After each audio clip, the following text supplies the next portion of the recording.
Process हो रहा है ये कि सब्सटेंस की वजह से हो रहा है। जो हमारे पास ये आपका क्या स्टार है, इसके जितने हमारे कार्बन ज्यादा होंगे उतना हमारे पास एटीपी ज्यादा हो जाएगा। बस ये रिलेशन याद रखना। प्रोटीन कितना है? 4 किलो कैलोरीज है। अगर हमारे पास ये आर रूट अगर ग्लाइसिन था, अमोनिया के लिए सेलुलर रिस्पायरेशन में कोई जगह नहीं है। आपसे इसके डायरेक्ट पूछा जा सकता है कि किस लेवल पर किस अमीनो एसिड की एंट्री होगी। लिपिड की एनर्जी वो डाई टाइम यानी 2.5 टाइम हमारे पास जो है हाईएस्ट है किससे? प्रोटीन और हमारे पास कार्बोहाइड्रेट। तो मैं सबको देखकर तमाम बोर्ड्स को देखकर ये लेक्चर्स बना रहा हूँ, मैं एक बोर्ड से नहीं बना रहा हूँ। अस्सलाम वालेकुम स्टूडेंट्स, उम्मीद है आप खैरियत से होंगे। आज मैं आप लोगों के लिए बहुत इंटरेस्टिंग लेक्चर लेकर आया हूँ जिसको हम कहते हैं cellular respiration of glucose, proteins, fats. इन तीनों की रिस्पायरेशन कैसी होगी, इनकी ब्रेकडाउन कैसे होगी, किस लेवल पर होगी, तो हमारे पास कार्बोहाइड्रेट, लिपिड्स और प्रोटीन्स और एनर्जी कितनी होगी, कब कब ब्रेकडाउन होगा, पहले कौन होगा, बाद में कौन होगा, उसके बाद कौन होगा, ये सारे जो इंपॉर्टेंट कंसेप्ट है और ये कहाँ पर होता है ये प्रोसेस, ये सारे मैं इस लेक्चर में आप लोगों को समझा दूंगा।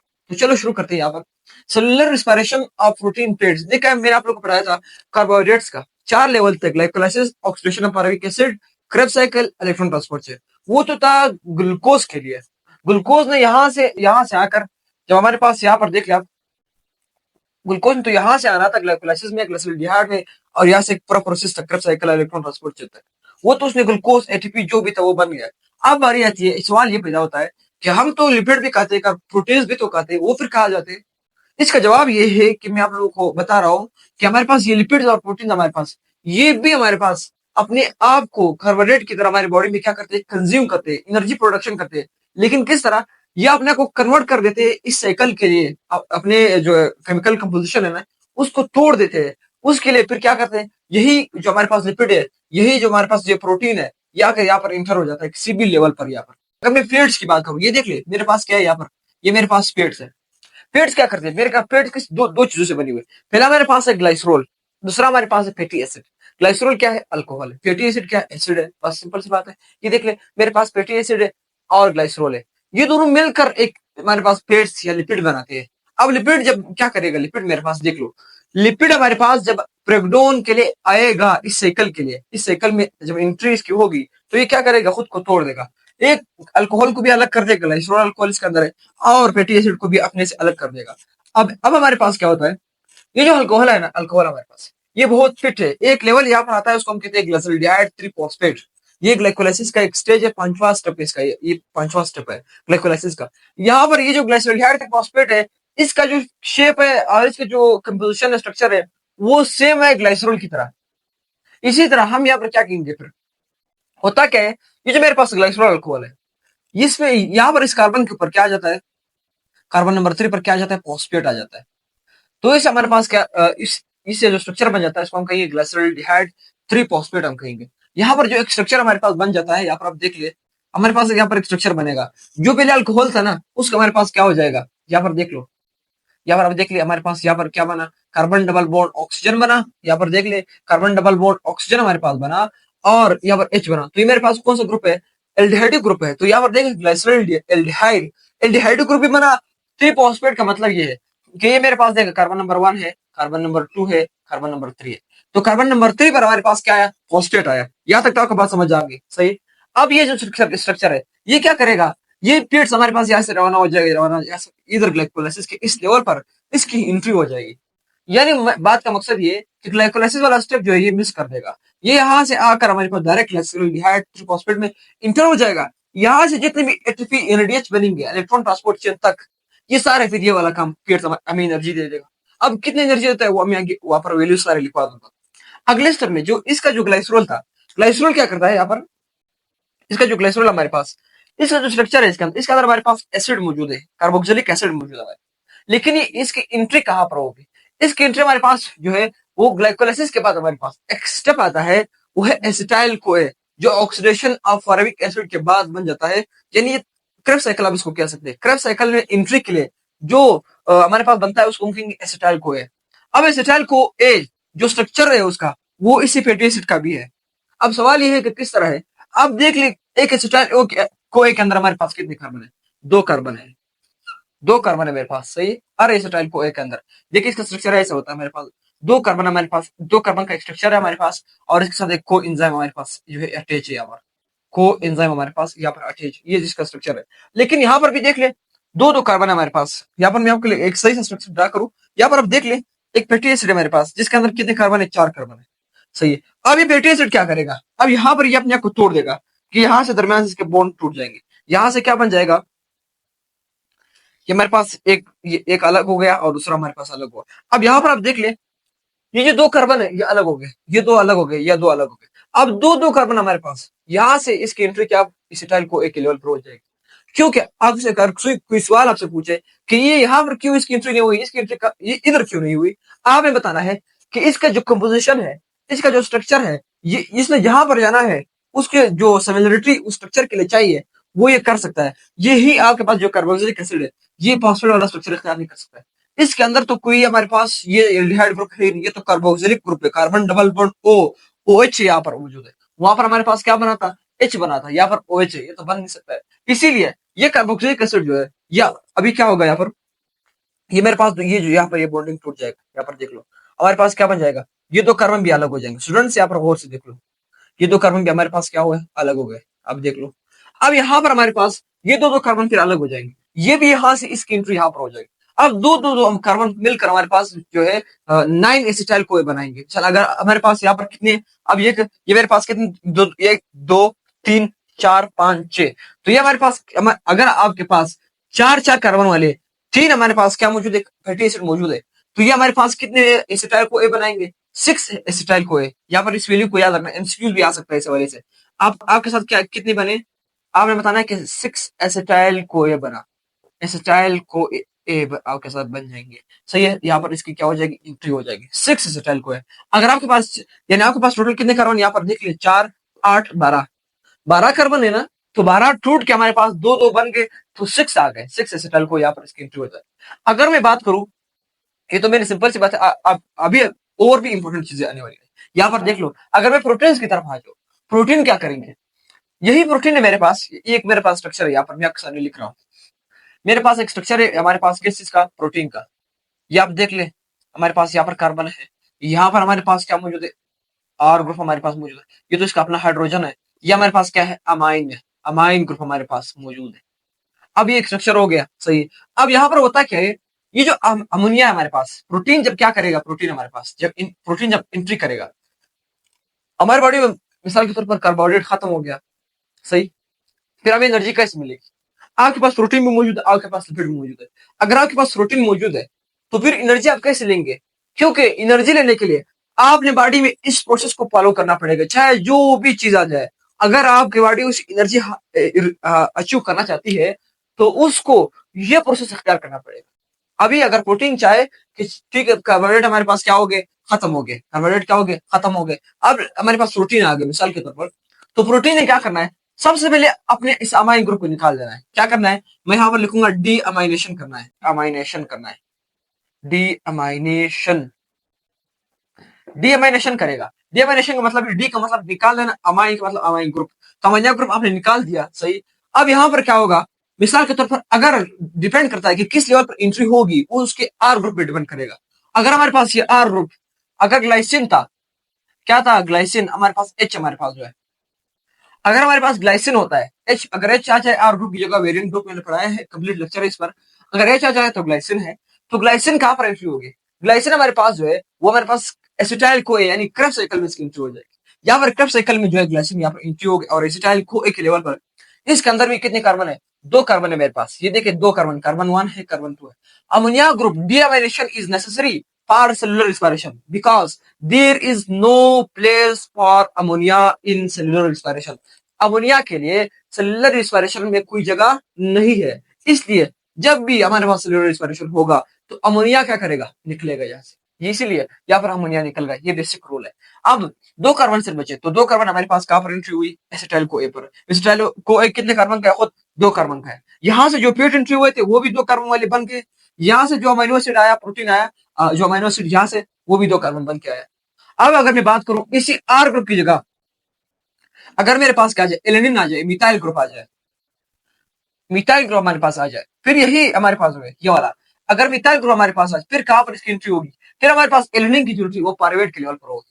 देखिए पाइरुवेट के अंदर हमारे पास कितने कार्बन है, 3 कार्बन है ना, पायरुवेट के अंदर कितने कार्बन है? मैं यहाँ पर आपके सामने लिख रहा हूँ। पायरुवेट हमारे पास फार्मूला क्या है? C3H4O3। ये फार्मूला आपको याद वैसे भी रहना चाहिए।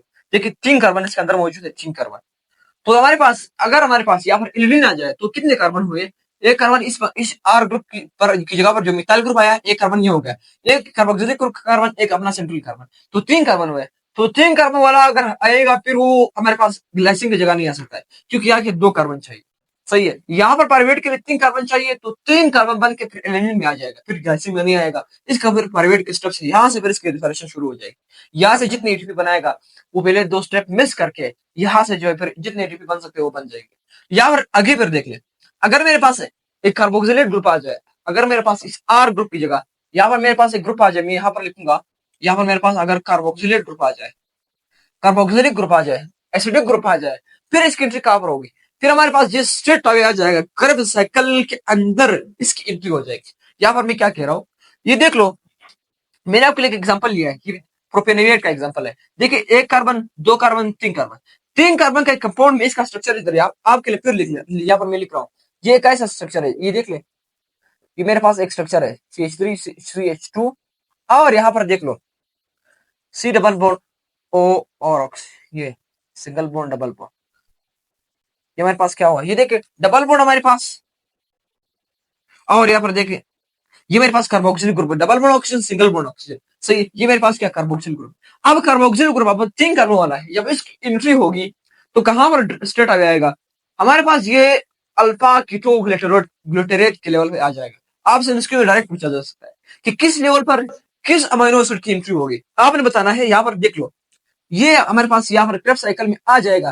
क्रेब्स साइकिल का हमारे पास एक स्टेप है जो फोर्थ या फिफ्थ स्टेप है, हमारे पास अल्फा कीटो ग्लूटारेट, जब 5 कार्बन बच जाए, यहाँ पर देख लो ये किस लेवल पर एंट्री हो जाएगी इसकी? अल्फा कीटो ग्लूटारेट की। यहाँ पर देख लो अल्फा कीटो कीटो ग्लूटारेट। अब ये क्या है, आप इसके लिए सबसे पहले आप ये करें कि आप वो लेक्चर देखें, क्रेब्स साइकिल मैंने बहुत बेहतरीन पढ़ाया है। सही है, अब अल्फा कीटो ग्लूटारेट हमारे पास यहाँ पर एंट्री होगी। यहाँ तक आपको बात समझ आ गई। जब इसकी एंट्री यहाँ पर होगी तो फिर यहाँ से इसका रिस्पॉन्शन शुरू हो जाए। सही है, अब यहाँ पर आगे आप देख लिया कि हमारे बॉडी में सबसे पहले किसका हमारे पास जो है रिस्पॉन्शन शुरू होगा? नंबर 1 हमारे बॉडी में कार्बोहाइड्रेट का होगा। नंबर 1, जब हमारे बॉडी में कार्बोहाइड्रेट खत्म हो जाएंगे फिर लिपिड का जो है ब्रेकडाउन शुरू हो जाएगा। जब लिपिड भी खत्म हो जाए फिर थर्ड प्रायोरिटी ऑर्डर आपसे इंस्टीट्यूट पूछा जाएगा कि which of the following will break down in the body, या which of the following biomolecule will break down in your body firstly। आपने बताना है कि कार्बोहाइड्रेट बायोमोलिक्यूल सबसे पहले, फिर लिपिड्स, फिर प्रोटीन्स। ये अगर हमारे पास प्रोटीन्स लिपिड्स है, प्रोटीन पर नहीं टूटेगा। अगर कार्बोहाइड्रेट है तो लिपिड को टूटने की जरूरत नहीं है।